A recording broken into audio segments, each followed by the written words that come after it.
Tinalbugan ni Yasi Pressman ang kabonggahan ng kasal ni Bea Alonzo at Vincent Co. Imagine, engagement proposal pa lang ang naganap kina Yasi at Camarines Sur Congressman Luigi Villafuerte, pero ang chika sa amin, bukod sa engagement ring, binigyan din daw ng 5 hectares na lupa sa Camarines Sur at malaking halaga ng pera si Yasi para maging savings nito. Oh diba, winner?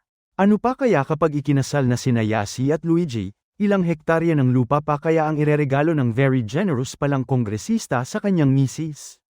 Well, inggit-pikit na lang siguro ang iba pang celebrities na Ram or GF din ng mga richy-richy businessmen at politicians. Talbog sila ni Yasi Pressman. Tinalbugan ni Yasi Pressman ang kabonggahan ng kasal ni Bea Alonzo at Vincent Co. Imagine, engagement proposal pa lang ang naganap kina Yasi at Camarines Sur Congressman Luigi Villafuerte, pero ang chika sa amin, bukod sa engagement ring, binigyan din daw ng 5 hectares na lupa sa Camarines Sur at malaking halaga ng pera si Yasi para maging savings nito. Oh diba, winner? Ano pa kaya kapag ikinasal na sina Yasi at Luigi? Ilang hektarya ng lupa pa kaya ang ireregalo ng very generous palang kongresista sa kanyang misis? Well, inggit-pikit na lang siguro ang iba pang celebrities na Ram or GF din ng mga richy-richy businessmen at politicians.